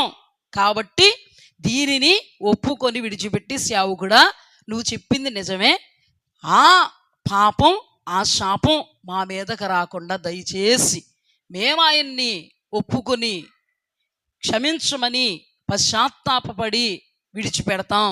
నీవు మా పక్షంగా, మేము మా పాపమును బట్టి మరణం కాకుండా మా కొరకు ప్రార్థన చెయ్యి. హల్లెలూయా. మూర్ఖులైతే ఏమవుదును? మూర్ఖులైతే ఏం జరుగుదును? రివర్స్లో జరుగుదును. మూర్ఖులైతే ఏమవుతుందో తెలుసా? సమూయేలు కోపం వచ్చి, దేవుడా చూసుకో, అప్పుడు దేవుడు కాసుకో సమూయేలా చూసుకున్నాను అంటాడనరా? ఏమండి, ఒక విశ్వాస జీవితం కానీ, ఒక దైవజనుడి యొక్క జీవితం కానీ, దేవుని ఎదుట దేవుని యొక్క కనికరాన్ని పొందుకునేది ఏంటో తెలుసా? పశ్చాత్తాపం. హల్లెలూయా. మాటకు తిరగబడ్డం కాదు, ఆ మాటకు సరెండర్ అవడం, మాటను నమ్ముకోవడం. హల్లెలూయా. మాటకు తిరగబడినోడు దేవుని ఎదుట మూర్ఖత్వాన్ని అగుపరిచినటువంటి మాయా విగ్రహాలు, గృహదేవతలను పూజించుటాను పాపము చేసిన వాడితో సమానుడు. కానీ ఇశ్రాయేలులో మీరు చూడండి, వాళ్ళు భయపడ్డారు. హల్లెలూయా. వాళ్ళు గడగడ వణికారు. హల్లెలూయా. వారు సమూయేలుకు భయపడ్డారంట, దేవుడికి భయపడ్డారంట. హల్లెలూయా. ఇప్పుడు ఎవరెవరికి భయపడాలంట సంఘం? అంతేగాని ఇక్కడ ఇది క్రమం కాదంటే కాలు మీద కాలు వేసుకుని ఊపుకుని అక్రమం చేయమని కాదు. మీరు నన్ను అర్థం చేసుకోండి. కాలు మీద కాలు వేసుకోవడం అక్రమం అని కాదు. ఇది నేను చెప్పేది, ఇది అక్రమం, ఇది చేయకూడదు, ఇది అక్రమం, ఇలా ఉండకూడదు, ఇది అక్రమం, ఇలా ఉండకూడదు సంఘంలో, ఇది క్రమం కాదు అన్నాం అనుకో. పాస్టర్ గారు ఏది క్రమం కాదన్నారో కాలు మీద కాలు వేసుకుని నువ్వు అక్రమం చేసావు అనుకో, దేవుని సేవకురాలుగా నేను చెప్తున్నాను, మరుక్షణం నువ్వు కీడును కోసుకుంటావు. డిక్లేర్. ఎందుకో తెలుసా? సంఘంలో క్రమం అండి. నీ ఒక్క క్రమం వేల కొలది ప్రజలను క్రమంలోకి నడిపించాలి. హల్లెలూయ. నీ ఒక్క అక్రమం వేల కొలది ప్రజల్ని లేదా నీ సంఘంలో ఉన్నటువంటి బిడ్డలను అక్రమంలోనికి నడిపించిందా? ఇది దేవుని మాటగా ప్రకటిస్తున్నాను. ఖచ్చితంగా ఆ కీడు నీ నడిరెత్తి మీదకి వచ్చింది. అంతే, వాక్య ఆధారంతోనే మాట్లాడుతున్నాను. అందుకే ప్రతి ఒక్కరూ దైవజనులు కానీ దైవజనురాలు కానీ క్రమం ఏంటో నీకు నేర్పిస్తున్నప్పుడు, ఇది అక్రమం అని నీకు తేట తెల్లంగా స్పష్టంగా తెలియజేస్తున్నప్పుడు, మూర్ఖతను అగుపరిచి కానీ అక్రమంలో ఉన్నావా, దేవుణ్ణే చూసుకుంటున్నటువంటి మేము చేస్తున్నటువంటి ఈ సేవ విషయంలో దేవుడు ఆనందించినట్లయితే ఆ దేవుడు ఖచ్చితంగా వాక్యాన్ని నెరవేర్చక మానడు. అందుకని ఇప్పుడు మనం క్రమములో ఉండుట మనకు క్షేమం, అక్రమము చేయుట మనకి క్షామం, మనకి నాశనం, మనకు కీడు. ఇక్కడ క్రమమును దేవుడు సమూయేలు ద్వారా తెలియపరిచాడు మొదటి నుంచి. నీవు కానీ నీ రాజు కానీ క్రమం అనబడేటువంటి దేవుని యొక్క ఆజ్ఞలు, కట్టడలు, విధి అనబడేటువంటి దైవ వాక్యములో ఉన్నారా? మీకు మేలు. మీరు మూర్ఖించి ప్రవర్తించారా? మూర్ఖించి పరిస్థితులు స్థితిగతులకు లొంగారా? మూర్ఖించి దేవుణ్ణి పక్కన పెట్టారా? మీకు కీడు అని ఇక్కడ కొత్త నిబంధన చెప్తుంది, పాత నిబంధన చెప్తుంది. ఇక్కడ జరిగిన సందర్భం ఏంటంటే, ఒకటి బాగా గుర్తుపెట్టుకోండి, ఇశ్రాయేలీల జనాంగం మొదట భయపడిందండి. ఇవి మాత్రం, ఈ పాయింట్స్ మాత్రం బాగా గుర్తుపెట్టుకోండి. ఇశ్రాయేలీల జనాంగం ఏమైంది? భయపడింది, వణికింది. దేవుని వాక్యంలో రాయబడి ఉంది, నీ దేవుడైన యెహోవాకు గజ గజ వనకండి. నీ దేవుడైనటువంటి యెహోవాకు మీరు భయపడుతూ బ్రతకండి. ఇప్పుడు ఉరుముల వర్షం పంపించినప్పుడు సంఘం అనబడేటువంటి ఇశ్రాయేలీల సంఘం దేవునికి భయపడింది, సమూయేలుకి భయపడింది. నిర్గమకాండంలో దేవుడు ఒక మాట మాట్లాడతాడు. అది ఏంటంటే, మోషేను ఇశ్రాయేలీలు అందరూ కూడా మోషేకు భయపడాలని దేవుడు మోషే ద్వారా సూచక్రియలు చేయించాడంట. హల్లెలూయా, హల్లెలూయా. అక్కడ కూడా రాయబడి ఉంది, యెహోవాకు భయపడ్డారు, మోషేకు భయపడ్డారు. అంటే ఒక సంఘ నాయకులకి సంఘం భయపడగలగాలి, వణకగలగాలి. హల్లెలూయా. ఎప్పుడు భయపడగలుగుద్ది? దైవజనుడు దేవుణ్ణే చూసుకున్నవాడైతే భయపడగలుగుద్ది. దైవజనుడు దేవుణ్ణి చూసుకొని వాడైతే సంఘానికి దైవజనుడు ఎలా ఉంటాడు? ఆటగా ఉంటాడు. కానీ ఇంకొక విషయం, దేవునికే భయపడుతున్నాడు దైవజనుడు అని తెలిసినా మూర్ఖించి ప్రవర్తించే వాళ్ళు ఉంటారే, వాళ్ళు ఏంటంటే వాక్యం చెప్తున్నప్పుడు నిద్రపోతున్నారని అర్థం. గ్రహించుకోలేదని అర్థమవుతుందా? అందుకని వాక్యం చెప్తున్నప్పుడు చాలా జాగ్రత్తగా మనం ఉండగలగాలి. ఇప్పుడు చూడండి, నిప్పు దగ్గర ఉన్నప్పుడు ఊగిసలాడతాం మనం. ఓ మాట, నిప్పు దగ్గర ఉన్నప్పుడు ఊగిసలాడతామా? చలికాలంలోని మంట వేసుకోవాలనిపిస్తుంది మనకి. అలాంటప్పుడు మంట వేసుకుందామని లిగిసి ఆ మంట వేసుకుంటా వెచ్చదనానికి ఊగుతా, మంటలో పడిపోతావు. మరుక్షణం ఏ గంగావతి తీసిపోవాలి నేను. అవునా? అవునా? దేవుని మాట అగ్ని. హల్లెలూయా. దేవుని వాక్యంలో రాయబడింది, ఆయన మాట అగ్ని వంటిది కాదా? ఈ అగ్ని బయలుపరచబడతా ఉన్నప్పుడు అగ్నితో చెలగాట నువ్వు ఆడకూడదు. ఎందుకంటే అదృశ్య దేవుడు, ఆయన నీ కంటికి కనబట్టలేదు కానీ నువ్వు విశ్వసిస్తున్నావు దేవుడు ఉన్నాడని. హల్లెలూయా. ఇది దేవుని యొక్క వాక్కు, ఇది అగ్ని అగ్నితో నువ్వు ఎప్పుడు చెలగాటం ఆడావనుకో, అగ్ని నిన్ను కాలుస్తుంది, కానీ నువ్వు అగ్నిని ఏమి చేయలేవు. నేను ఏదోడు చేస్తాను, అగ్నిని పట్టుకో, చేయగలిపోద్ది. నేను ఏదోడు చేస్తాను, అగ్నిని ముట్టుకో, ఒళ్ళు కలిపోద్ది. అందుకని దేవుని వాక్యముతో నువ్వు చెలగాటం ఆడొద్దు. దేవుణ్ణే నమ్ముకొని బ్రతుకుతున్న దైవ జనాంగంతో కూడా నీవు చెలగాటం ఆడొద్దు. వాళ్ళు చెబుతున్నటువంటి వాక్య ప్రకారముగా నీవు భయముతో ఉడుకుతో నీ దేవుణ్ణి సేవించు. నిత్య రాజ్య మహిమకు వారసులుగా అగుట అనేది సంభవము. హల్లెలూయా, దేవునికి స్తుతి కలుగుగాక. ఇప్పుడు మీరు అర్థం చేసుకోండి, వాళ్ళలో భయం ఉంది, వాళ్ళలో దేవుడంటే దైవజనుడంటే వణుకుంది. అందుకే సమూయేలు వాళ్ళ పక్షంగా ప్రార్థన చేశాడు, ప్రభువా ఈ ఉరుముల వర్షము ద్వారా వారు మరణం కాకూడదు. వాళ్ళు ఏమంటున్నారు, సమూయేలా మేము తప్పు చేసామయ్యా, మేము పాపం చేసాం, మేము కీడు చేసాం అయ్యా, నీవు దేవుణ్ణి వేడుకో, మేము మరణం కాకూడదని వేడుకో. ఇప్పుడు దైవజనుడు మరణం అయిపోవాలని వేడుకుంటాడా? వాళ్ళ దైవజనుడికి అనుకూలంగా ఉన్నాడా, ప్రతికూలంగా ఉన్నారా? ఒకటి, దైవజనుడికి ప్రతికూలంగా ఉన్నాడు అంటే దైవజనుడే అర్థం చేసుకోగలరు దేవునికి ప్రతికూలంగా ఉన్నాడు, దేవుని వాక్యానికి ప్రతికూలంగా ఉన్నాడు. అప్పుడు అతడు ఏం చేద్దుడు, అంతు చూడు నాయన అని చేద్దుడు. ఏ బుద్ధి రావట్లేదు ప్రభా, ఎందుకంటే ఆయనలో ఉన్న ఆత్మ పరిశుద్ధాత్మే, తన దేవుళ్ళలో ఉన్న ఆత్మ పరిశుద్ధాత్మే, ఆ ఆత్మే దైవజనుణ్ణి నడిపిస్తుంది. ఇక ముందు కూడా రుజువుపరుస్తాను, జాగ్రత్తగా వినండి, నడిపిస్తుంది. అందుకని ఇప్పుడు వాళ్ళలో భయం ఉన్న కారణాన, వాళ్ళలో భీతున్న కారణాన దేవుడు ఏదైతే అనుకున్నాడో అనుకున్నది అనుకున్నట్టుగా, అలనాడు మోషే అంటే భయం, యెహోవా అంటే భయం, ఇప్పుడు సమూయేలు అంటే భయం, సమూయేలు అంటే భయం, ఇప్పుడు యెహోవా అంటే భయం. అంటే క్రమంలో ఉన్నారా లేదు? వీళ్ళు క్రమంలో ఉన్నారా, అక్రమంలో ఉన్నారా? క్రమంలో ఉన్నప్పుడు తమ దేవుడు అనుకూలంగా ఉంటాడు, ప్రతికూలంగా ఉంటాడు. అనుకూలంగా ఉన్నాడు కాబట్టి కీడును పంపలేదు. హల్లెలూయా, దేవునికి స్తుతి కలుగుగా. అనుకూలంగా తిరిగారు కాబట్టే కీడును పంపలేదు. ఉరుముల వర్షం వలన వాళ్ళకి ఏ హాని కలగలే. ఆ తర్వాత సమూయేలు మాట్లాడుతున్నాడు, ప్రార్థన చేయకపోతే నేను పాపము చేసిన వాడిని అయిపోతాను, నేను మీకు చక్కటి మార్గమును బోధిస్తాను.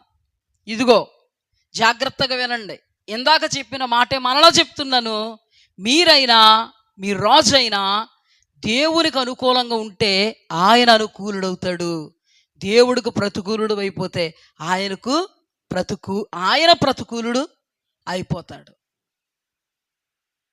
వీళ్ళు దేవుడికి అనుకూలంగా ఉన్నంతసేపు ఆయన అనుకూలంగా ఉంటాడా, ఉండడా? ఉన్నాడా లేడా? గడిచిన శుక్రవారాల్లో మనం ధ్యానం చేసుకున్నాం, ఉన్నాడా లేదా? తమ రాజు తాము ప్రతికూలు అయిపోతే దేవుడు ఏమైపోయాడు, ప్రతికూలుడు అయిపోయాడు. చివరికి వాళ్ళు దుర్మరణం పాలు అయిపోయారు, శత్రువుల చేతులకి అప్పగింపబడ్డారు. సౌలు కుమారుడు, సౌలు రాజ్యము, సౌలు దండు ఫిలిస్తీన్లకి సరెండర్. కీడొచ్చిందా లేదా? అక్కడ స్పష్టంగా చెప్పాడు, మీరైనా మీ రాజు అయినా దేవునికి ప్రతికూలం అయిపోతే నాశనం అయిపోతారు అన్నాడా? దైవజనుడు, మొన్న పాస్టర్ గారు ధ్యానాంశంలోంచి వచ్చింది, దైవజనుడు యొక్క ప్రార్థన కడవరకు నిన్నేమి కాపాడుదంట, కొంత మట్టుకు కాపాడుతుందంట. మరి ఇక్కడ అదే దైవజనుడు ప్రార్థన మరణం కాకుండా కాపాడింది, కానీ కడవరకు ఆయన ప్రార్థన కాపాడగలిగిందా? చెప్పండి, కాపాడగలిగిందా? ఒక పీరియడ్ ఉంటుందండి కాపాడడానికి. నువ్వు మరీ విపరీతం అయిపోయావనుకో, నువ్వు మరీ మూర్ఖత్వంలోకి వెళ్ళిపోయావనుకో, నువ్వు మరీ మరీ మరీ మరీ కన్ను మిన్ను కానకుండా ఆధ్యాత్మికమైన విధి విధానాల్లో అందురాలు అయిపోయావనుకో, నీ లెక్క ముగుస్తుంది.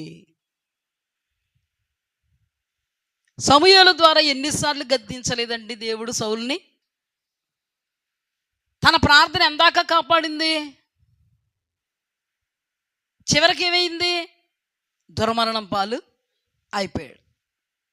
ఇశ్రాయేలుల సామ్రాజ్యం ఏమైపోయింది? దేవుడు నీతో చెప్తున్నటువంటి మాట ఏంటంటే, జీవకోటికి పరమావిధి ఒక్కటే.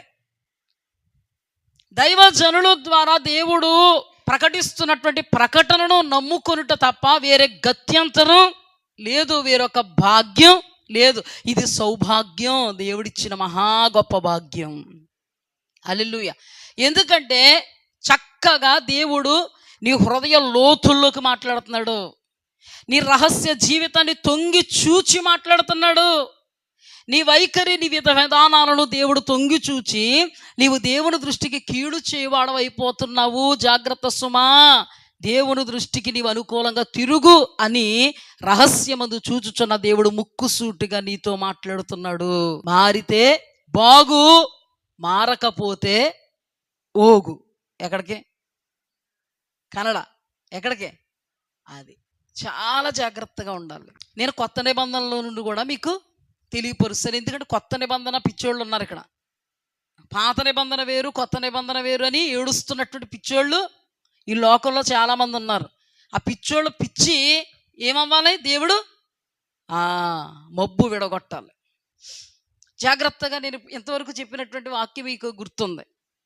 అయితే ఇంకొక సందర్భంలో నుండి ఇవే పాయింట్స్ నేను మీకు చెప్తాను, జాగ్రత్తగా వినండి. కోరాహు మీ అందరికీ తెలుసు. కోరాహు కూడా ఇశ్రాయేలీల సర్వ సమాజంలో ఒక పార్టే. కోరాహు కొన్ని కుటుంబాలని తన వైపుకు తిప్పుకొని 250 మందిని తమ వైపుకు తిప్పుకొని దేవుడు ఏర్పాటు అనబడేటువంటి దేవుడు చిత్తం, దేవుడు ప్రణాళిక, దేవుడు ఉద్దేశించాడు, అనాథలో ఉద్దేశించాడు అనే ఆ ఉద్దేశ్యము విషయంలో వీళ్ళు తిరగబడతారు. కోరాహు ప్లస్ మరొక 2 కుటుంబాలు 250 మంది తిరగబడతారు. తిరగబడినప్పుడు ఇది దేవునికి చేసినటువంటి కీడు. పైకి వాళ్ళు అహరోనుని మోషేని టార్గెట్ చేసినా అది ఎవరిని టార్గెట్ చేసినట్టు? దేవుణ్ణి. ఇవి చాలా సందర్భాల్లో మనకు తెలుసు. అందుకే దేవుడు ఎప్పుడు వాళ్ళు సనగలేదు, కానీ మోషేని సనిగారు. కానీ దేవుడు దాన్ని పరిగణలోకి ఎలా తీసుకున్నాడంటే, మోషే నిన్ను కాదు వాళ్ళు సరుగుతు నన్ను. ఇందాక మనం ధ్యానం చేసుకున్నామే, సమూయేలా నువ్వెందుకు ఏడుస్తావు? నిన్ను కాదయ్యా వాళ్ళు తృణీకరిస్తా, రాజుగా ఉండకూడదని నన్నే తృణీకరించారు. ఇప్పుడు అదే కోరాహు సందర్భంలో నుండి మనం ధ్యానం చేస్తే, ఇప్పుడు కోరాహు వాళ్ళు ఎవరిని టార్గెట్ చేశారు?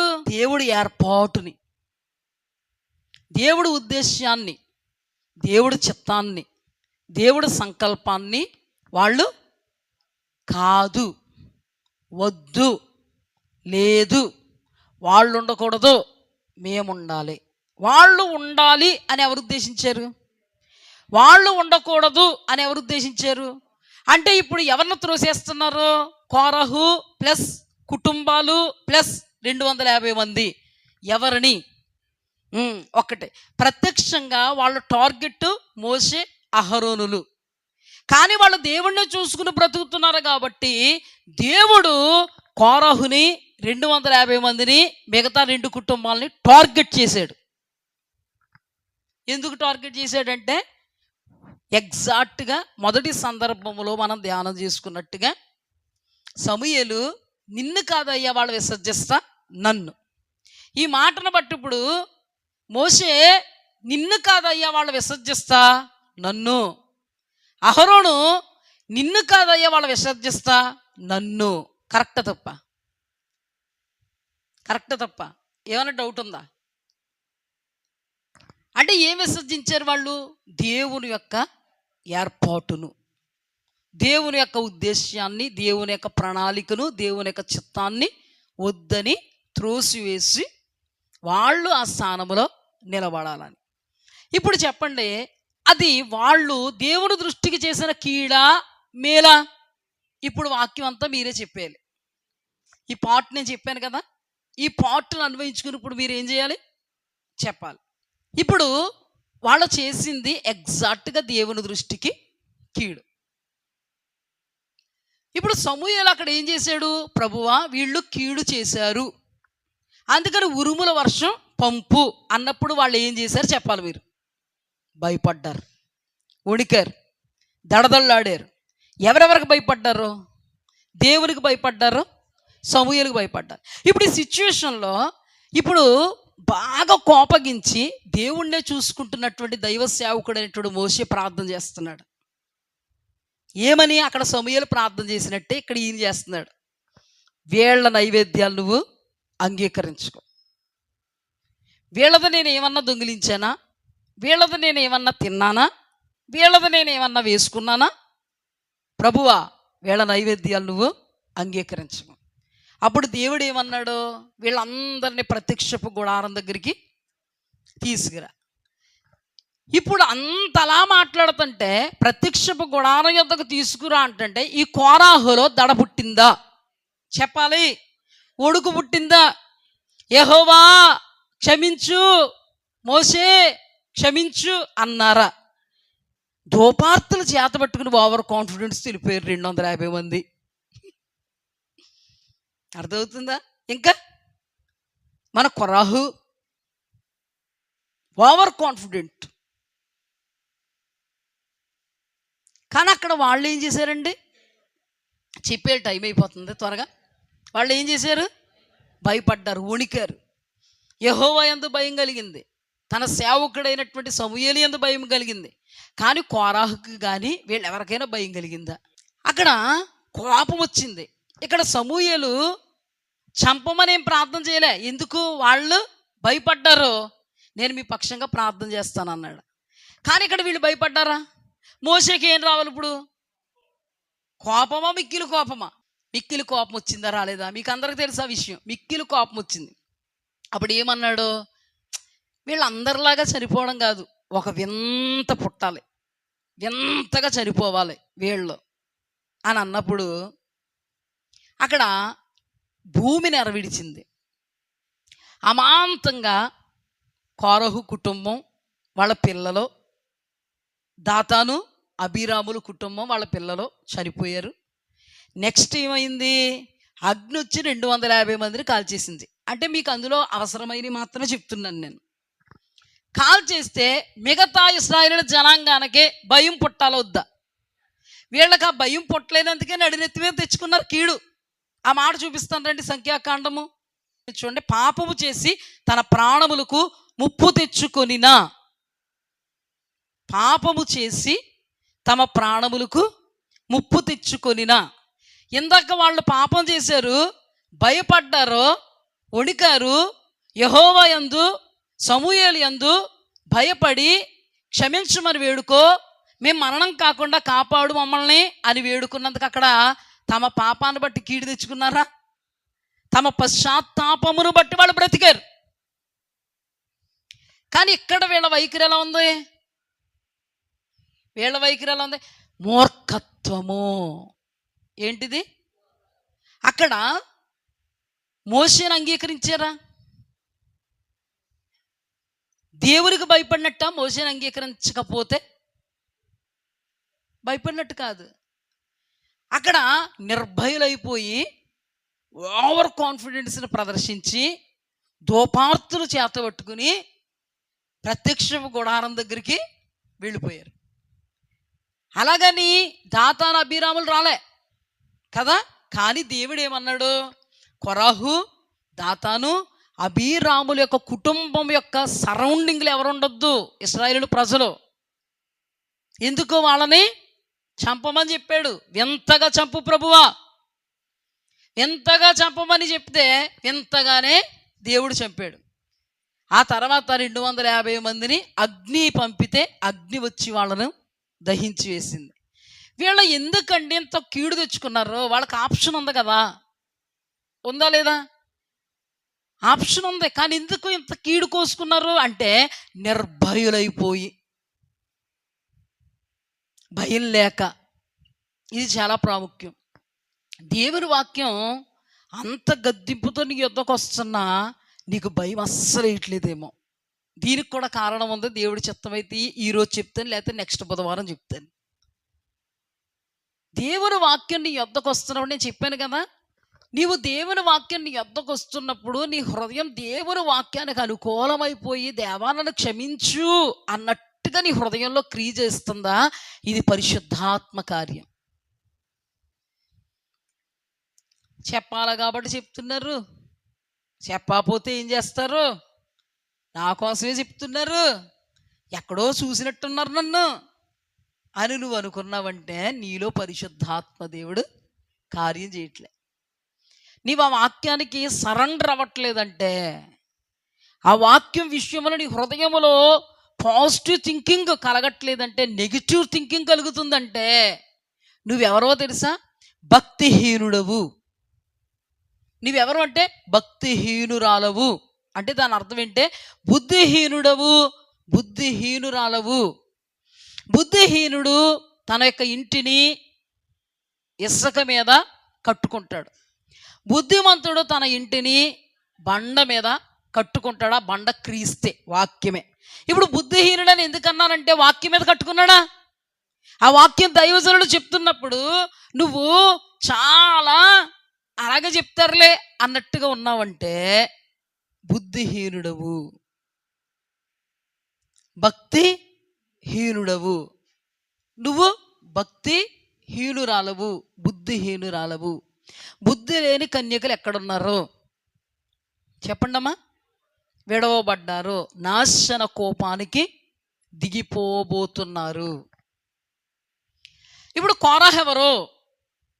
భక్తిహీనుడు, బుద్ధిహీనుడు, దుష్ట సంబంధి. అబీరాము, దాతానులు ఎగ్జాక్ట్గా వాళ్ళకి సంబంధించిన వాళ్ళే. ఈ 250 మంది ఎగ్జాక్ట్గా వాళ్ళకి సంబంధించిన వాళ్ళే. అందుకని వాళ్ళ పాపము చేసిన విధానాన్ని బట్టి వాళ్ళ నడినెత్తి మీదకి ఏమొచ్చింది?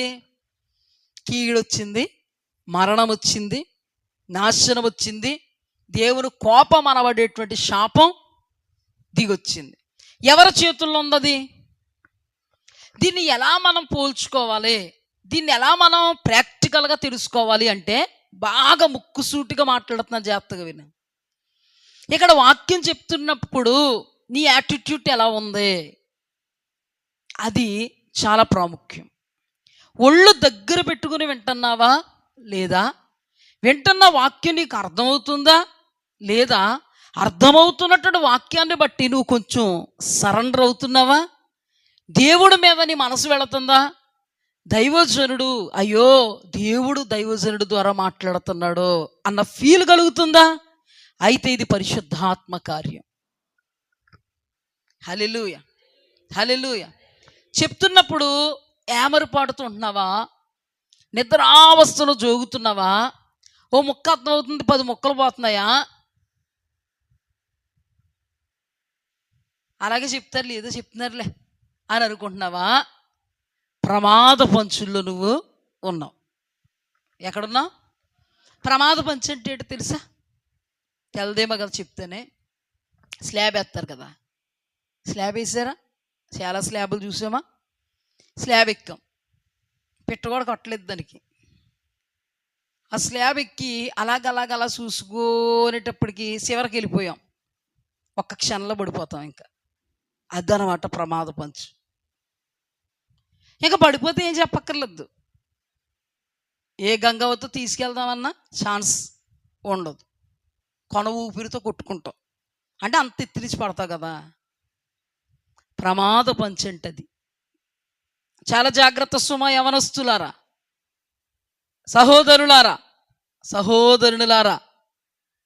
దేవుడు నీతో మాట్లాడుతున్నప్పుడు పశ్చాత్తాపం కలుగుతుందా? సరెండర్ అవ్వాలి. నిజమే, నాతో మాట్లాడుతున్నాడు బాబోయ్, అయ్యి బాబోయ్ నిజమే, దేవుని వాక్యం, దేవుడు దైవజనుల్లో నుంచి మాట్లాడుతున్నారు, రహస్యమందు చూస్తున్నారు అని అనుకుంటున్నావా? నువ్వు బ్రతికినట్టే. ఏదో చెప్పుకుపోతారులే, ఏదో చెప్పాలి కదా టైం అయ్యే వరకు అని కానీ నువ్వు అనుకుంటున్నావా? మెయిన్ నిద్రపోతున్నావా? అంటే దేవుడు బాబు నేను నీతో మాట్లాడుతూ ఉంటాను, నువ్వు మాత్రం నిద్రపోతూ ఉండు బాబా అని అంటాడా? దేవుని ఆత్మ అంటదా? ఇందాక కూడా చెప్పాను కదా, నిప్పుతో చెలగాటం ఏం చేద్దంట? కాల్చేద్దంట.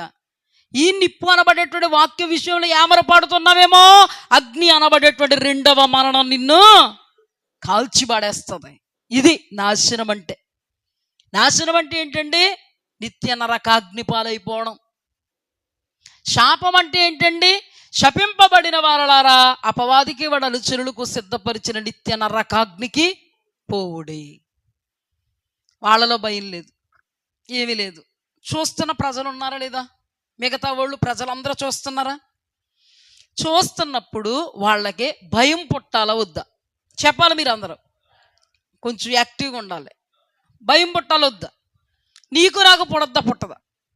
అదే సిచ్యువేషన్ మన దగ్గర జరిగిపోయింది. అదే కోరాహు, అదే దాతాను, అదే అభిరాములు మన కళ్ళ ముందే భూమి మింగేసింది, నేల నెరవిడిచింది, మింగేసింది. భయం వస్తుంది రాదా మనకి? పాస్టర్ గారు అంటే భయం వద్దా? దేవుడు అంటే భయం వద్దా? భయం రాకపోతే అసలు ఏంటి? ఏ ఆత్మ పనిచేస్తుంది నీలో? ఇప్పుడు భయంకరమైనటువంటి వాక్యాన్ని దేవుడు ప్రకటిస్తుంటే భయం వేస్తుందా నీకు? భయం వేస్తుందా? అయితే ఏ ఆత్మ పనిచేస్తుంది? భయం వేయట్లేదు అసలు, భయం వేయట్లేదు అసలు. చెప్పండి అమ్మా. అయితే మీలో దేవుని ఆత్మ పనిచేస్తుంది, అయితే పరలోకి వెళ్ళిపోతారు. ఒక్క క్షణం అలా కాకండి. మీరు నేను అయితే భయపడమా? అయ్యయ్యో అనవసరంగా ఎగిరెగిరి పడ్డారే, లేకపోతే బ్రతుకుదురే అని భయం కలగాల?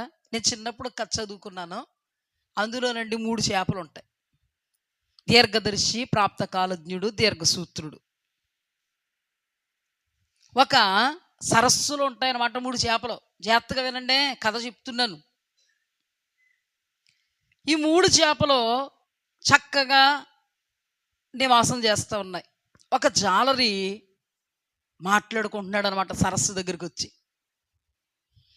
ఏమనంటే, ఈ సరస్సులో చేపలు ఉన్నాయి, నేను ఈ చేపల్ని పట్టుకుంటాను రేపు అని మాట్లాడుకుంటున్నాడు తనలో తానే. మనలో కూడా కొందరు తనలో తానే మాట్లాడుకుని అలవాటు ఉంటుంది కదా, అలాగనమాట. అలా మాట్లాడుకుంటే ఈ 3 చేపలు విన్నాయి. మొదటి చేప ఏం చేసిందంటే, రేపొద్దున్న వస్తానన్నవాడు తప్పకుండా వస్తాడు, నేను వేరొక సరస్సులోకి వెళ్ళిపోవాలి అని ఇతను ఇలాగా అలా దాటిపోగానే ఈ చేప ఇలా వేరే సరస్సులోకి దాటిపోయింది. హల్లెలూయా. ఇంకో చేప ఏమనుకుందంటే, వచ్చాక చూద్దాంలే అనుకుంది. 3వ చేప అసలు పట్టించుకోలేదు. రానే వచ్చాడు మరుసటి రోజు చేపలు పట్టివాడు. దీర్ఘదర్శి చేప ఏం చేసింది? ముందు వెళ్ళిపోయిందా? మరణం అనేది వస్తుందా చేపకి? చెప్పండమ్మా. వేరే సరస్సులో చక్కగా ఈదుతుంది, ఆనందంగా ఆహ్లాదంగా ప్రాణాలని దక్కించుకుంది. ఈలోపు ఇడు వల ఇస్తాడు. ఈ వలలో ఈ 2 చేపలు పడిపోయినాయి. దీర్ఘసూత్రుడు అనే చేప, ప్రాప్త కాలజ్ఞుడు అనే చేప. అంటే 1, 2 అనుకోండి. 1 వెళ్ళిపోయిందా? 2, 3 అనుకోండి. ఈ 2, 3 కూడా ఎందులో పడ్డాయి? వలలో పడ్డాయి. పడిన తర్వాత ఈ 2వ చేప కొంచెం ఆలస్యంగా అయినా ఏం చేసిందంటే, తెలివిగా ఊపిరి బిగబెట్టింది. ఈ ఊపిరి బిగబెట్టేటప్పటికి చేపల జాలర్లు ఏం చేస్తారంటే, చచ్చిన చేపలు అలా పాడేస్తారు, బతికిన చేపలు బుట్టలో వేసుకుంటారు కదా. ఊపిరి బిగబెట్టిన చేప 2వ చేప. ఇతను అనుకున్నాడో ఈ చేప చచ్చిపోయింది, దీంతో మనకేంటని అలా ఇసిరేసాడు. ఇసిరేగాని ఈ చేప ఆ దీర్ఘదర్శిని కొనలోకి వెళ్ళిపోయి పడిపోయింది. ఇప్పుడు 3వ చేప ఉంది కదా, ఇదేం చేస్తుందంటే వలలో పైకి కిందకి ఎగురుతుంది. ఈ జాలరికి చిరాకు వచ్చి దీన్ని ముందు బుట్టలేసేయాలి, పైకి కిందకి ఎగురుతుంది అని తీసి బుట్టలో వేస్తే కాసేపటికి ప్రాణం ఆడక చచ్చిపోయింది. ఇందులో నీతి ఏంటో తెలుసా? మనం ఇంతకు ముందు ధ్యానం చేసుకుంటా ఇశ్రాయేలీలు ముందే సరెండర్ అయిపోయారు. ముందేమైపోయారు? సరెండర్ అయిపోయారు. అలాగే మన జీవితంలో దావీదు కూడా ఏమయ్యాడు? సరెండర్ అయిపోయాడు, క్షమింపబడ్డాడు, బ్రతికాడు, నిత్యరాజ్య వారసుడు అయ్యాడు. ఈ రోజులో కూడా మనం దేవుడు మనల్ని ప్రేమించి మనతో మాట్లాడుతున్నప్పుడు, ఆయన స్వరం వినిపిస్తున్నప్పుడు ఇది దేవుని స్వరం అని ఎరిగి వెంటనే ఆ మాటకు సరెండర్ అయిపోతే మనం బ్రతుకుతాం. హల్లెలూయా. ఈ లోకయాత్ర ముగించుకున్న తర్వాత యుగయుగాలు బ్రతుకుతాం. అంటే మనం ఏం చేయాలి? త్వరపడాలి, తొందరపడాలి.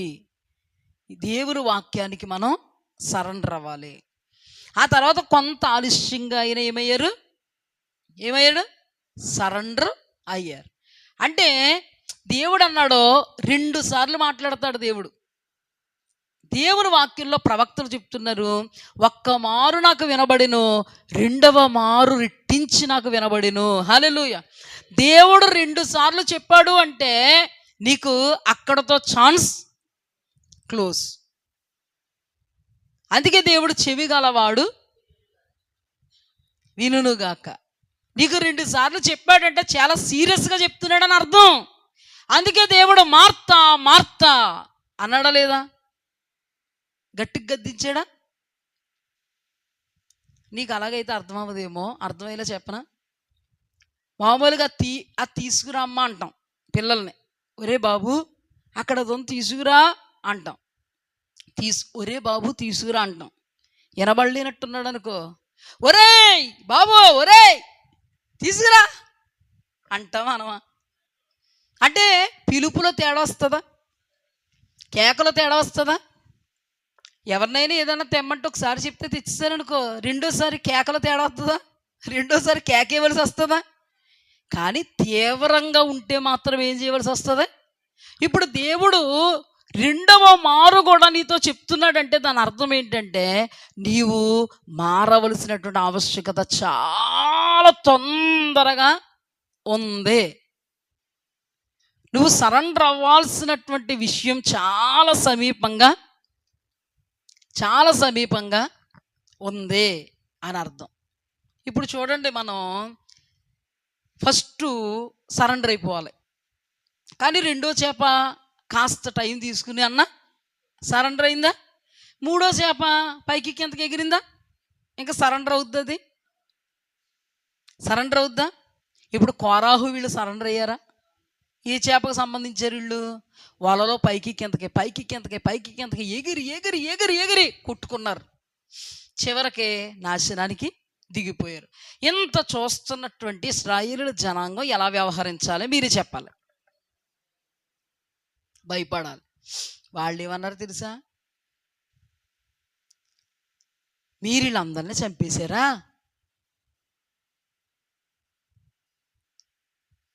వీళ్ళందరినీ చంపించేశారు మీరు అని మోషే మీద అహరోను మీద సనుగుతున్నారు.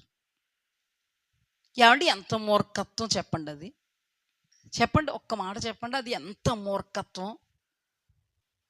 నీకు ఆది నుండి మోషే అంటే ఏంటో తెలుసు, దేవుడు అంటే ఏంటో తెలుసు, మోషేను దేవుడు ఎలా ఏర్పాటు చేసుకున్నాడో తెలుసు, మోషేను దేవుడు ఎలా వాడుకుంటున్నాడో తెలుసు, మోషేకు విరోధంగా వాళ్ళు ఎలా ఉన్నారో తెలుసు, వాళ్ళు అలాగున్నందుకే మోషే కోపం వచ్చి ప్రార్థన చేయడం తెలుసు, మోషే పక్షంగా దేవుడు కార్యం చేయడం తెలుసు. ఇన్ని తెలిసినా ఇష్టం వచ్చినట్టుగా మాట్లాడితే, ఇష్టం వచ్చినట్టుగా సనిగితే లెక్క ముగించాల్సి వస్తుంది. అందుకేనంటే దేవుడు కోపం వచ్చింది ఆ కింద సందర్భంలో. వీళ్ళ మోషేకి అహరోనికి విరోధంగా సనుగుతుంటే దేవుడు కోపం దిగొచ్చేసింది ఇశ్రాయేలీల మీద. అక్కడ కూడా దేవుని కోపం దిగొస్తే అహరోను మోషేలు వాళ్ళ ప్రాణాలకు అడ్డుపడి ధూపం చేతబట్టుకుని చచ్చిన వాళ్ళకి బ్రతికిన వాళ్ళకి మధ్యలో ఉండి ధూపాన్ని వేస్తే వాళ్ళు బ్రతికారు. హల్లెలూయా. అలాగని వాళ్ళు శాశ్వతంగా బ్రతకగలిగారా? రాలిపోయారు అరణ్యంలోనే. పాలు తేనెలు ప్రవహించే దేశానికి వెళ్ళే. అంటే ఎన్ని పాయింట్స్ వచ్చాయి ఇందులో? నువ్వు భయపడు, గజ వణుకు, దేవుని వాక్యానికి టర్న్ అవ్వు, నువ్వు బ్రతుకుతావు, నిత్య రాజ్యములో యుగాలు బ్రతుకుతావు. లేకపోతే నీవు ఇష్టానుసారంగా అర్ధరాహిత్యంగా అర్థం చేసుకుంటే దైవజనున్నైనా నువ్వు దైవజనుడిని అర్థం చేసుకుంటావు, దేవుణ్ణి అర్థం చేసుకో, వేరుగా దేవుణ్ణి అనుకో, దైవజనుడిని అనుకుంటావు.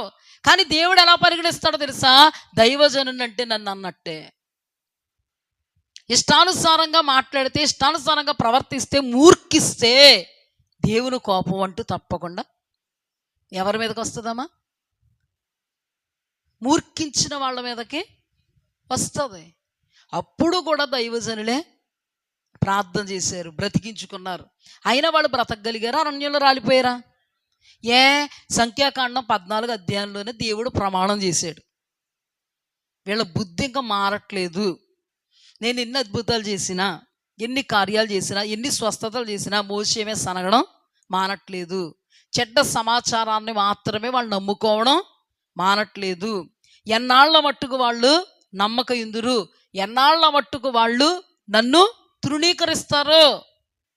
అందుకే నేను ప్రమాణం చేస్తున్నాను, వీళ్ళు ప్రవేశించరు. ఇప్పుడు ప్రవేశించిన వాళ్ళు ఎవరు? భక్తిహీనులు. అంటే భక్తిహీనుల వైఖరి ఎలా ఉంటుందో తెలుసా? భక్తిహీనుల యొక్క వైఖరి ఎలా ఉంటుందో తెలుసా? ఎలా ఉంటుందో తెలుసా? మూర్ఖత్వం. భక్తిహీనుల యొక్క వైఖరి ఎలా ఉంటుందో తెలుసా? వాళ్ళకి రుజువుగా దేవుడు ఎన్ని పెడుతున్నా, ఇతడు నా సేవకుడు, ఇతడు లో నుండి నేను మీతో మాట్లాడుతున్నానని రుజువులే చూపించేస్తున్నా, వీటిని మేము అర్థం చేసుకోలేం. ఆ ఇశ్రాయేలీయులు ఏమని అర్థం చేసుకున్నారు?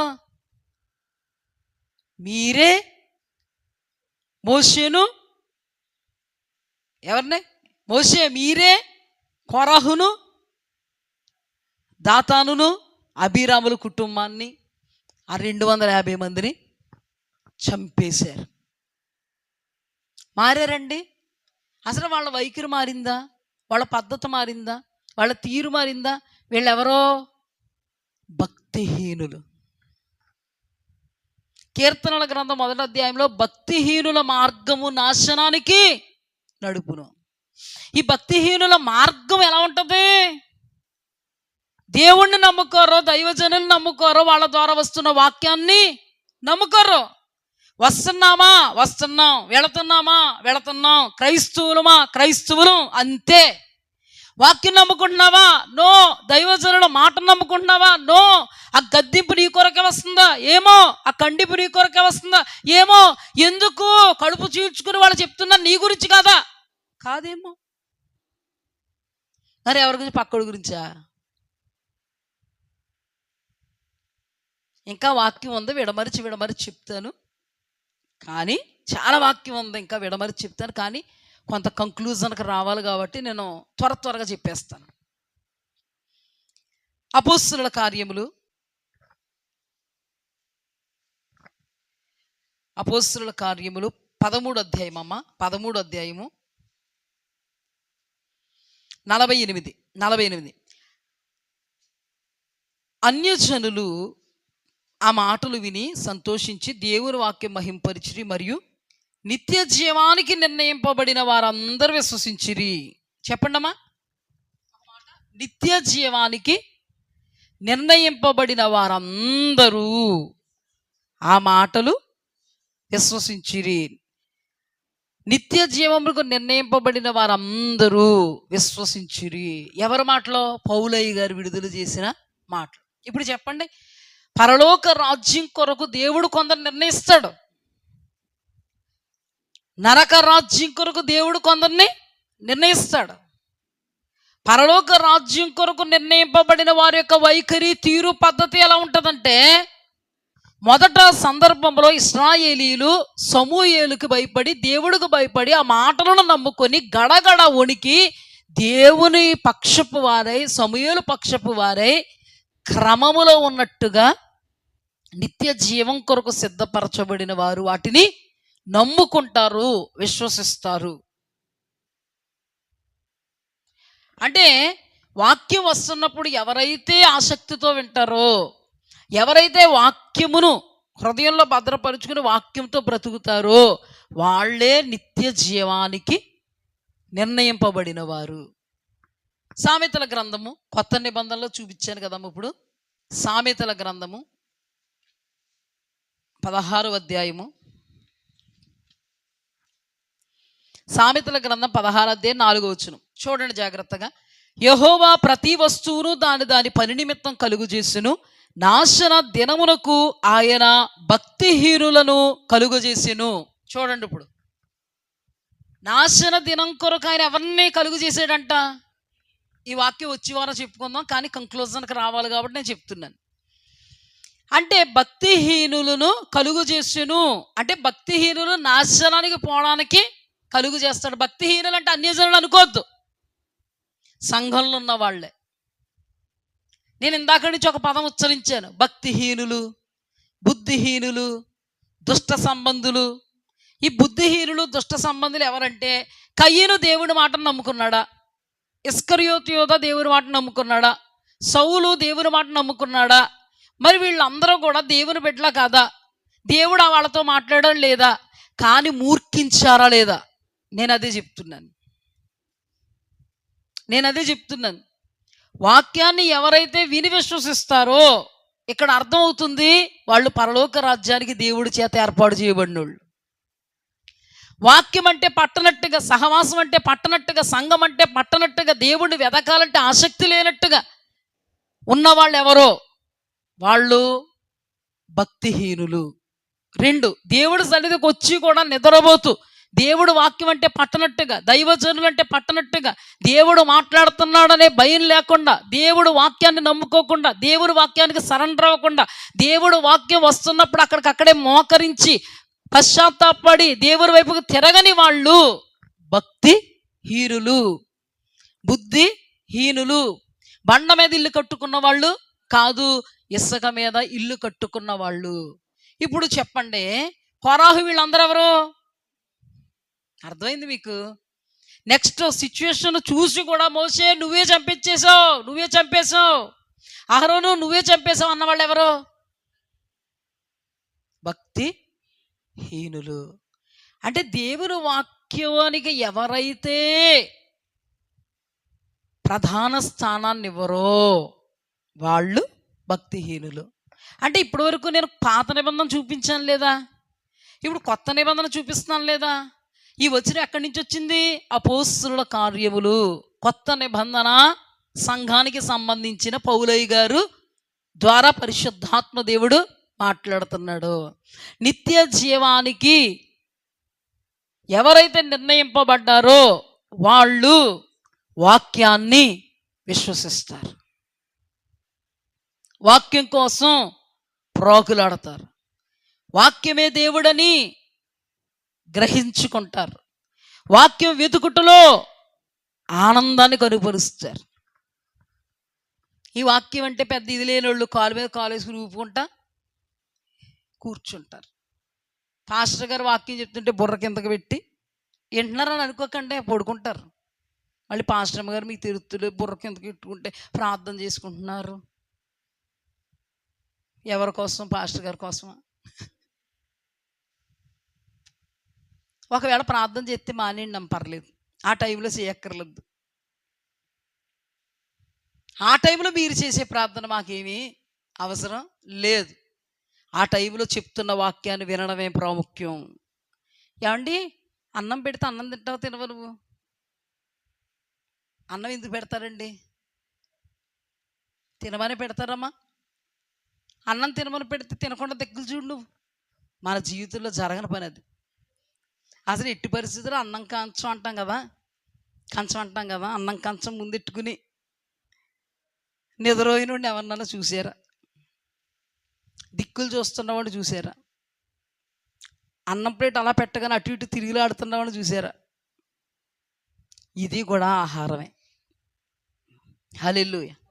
అది నీ శరీరానికి, నీవు జీవించడానికి నీకెంత ఆవశ్యకమో ఇది ఆధ్యాత్మికంగా నువ్వు బ్రతకడానికి అంతే ఆవశ్యకం.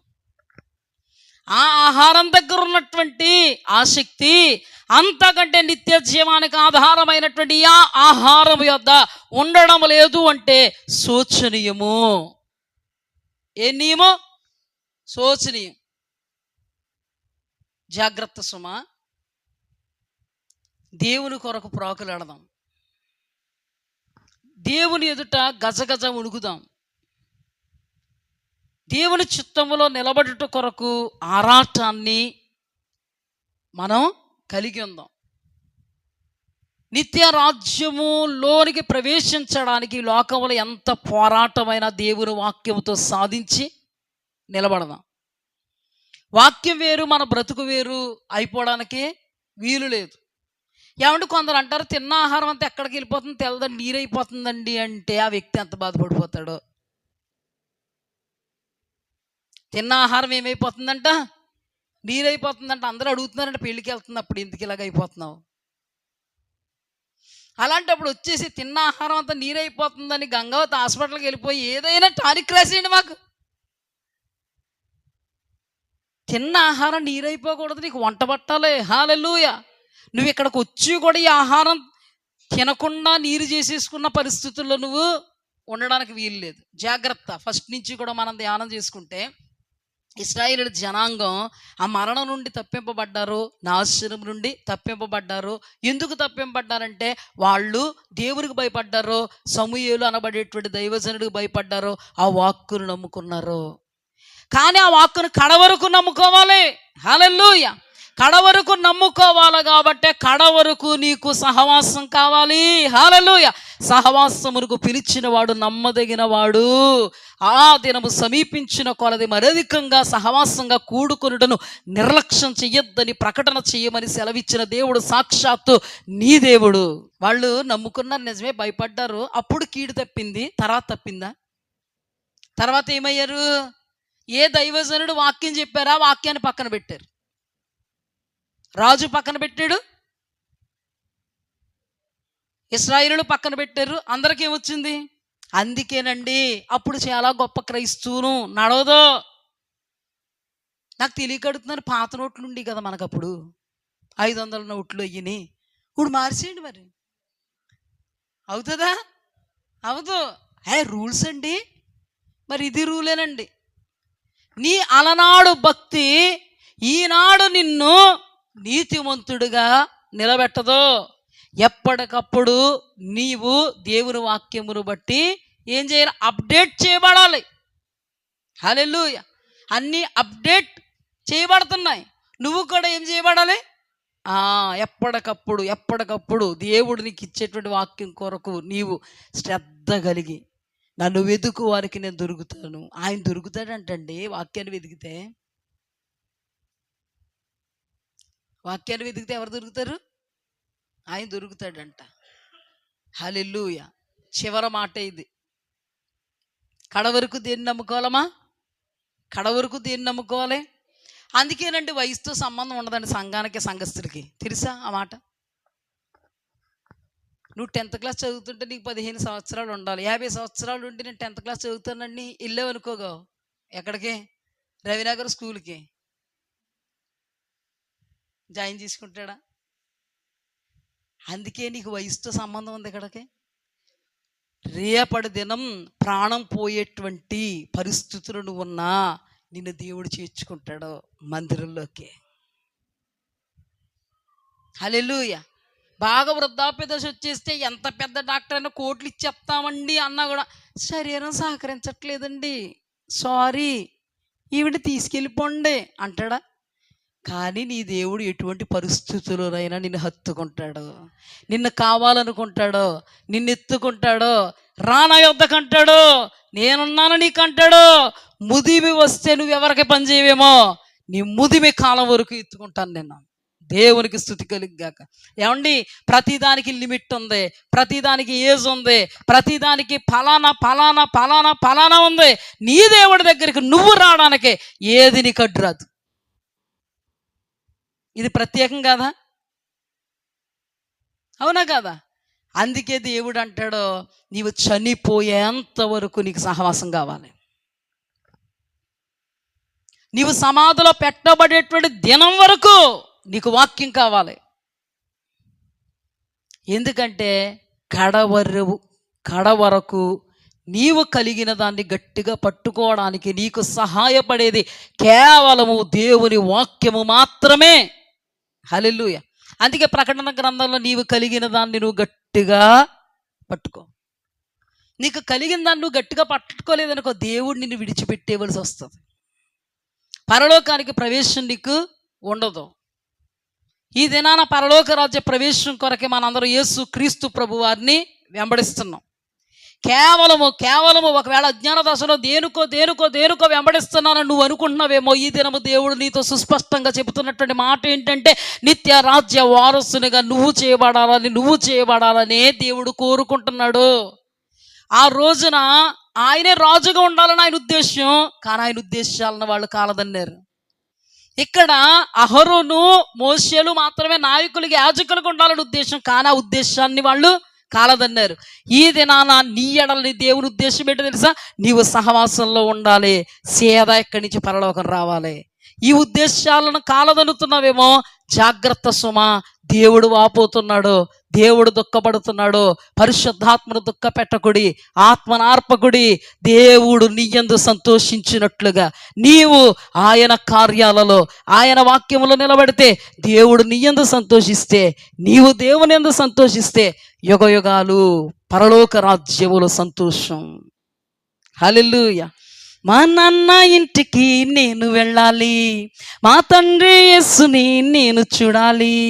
మా నాన్న ఇంటిలో ఆదరణ ఉన్నది, మా నాన్న ఇంటిలో సంతోషం ఉన్నది, మా నాన్న ఇంటిలో నాట్యం ఉన్నది. మా నాన్న ఇంటికి నేను వెళ్ళాలి, నా తండ్రి యేసుని నేను చూడాలి. హల్లెలూయా.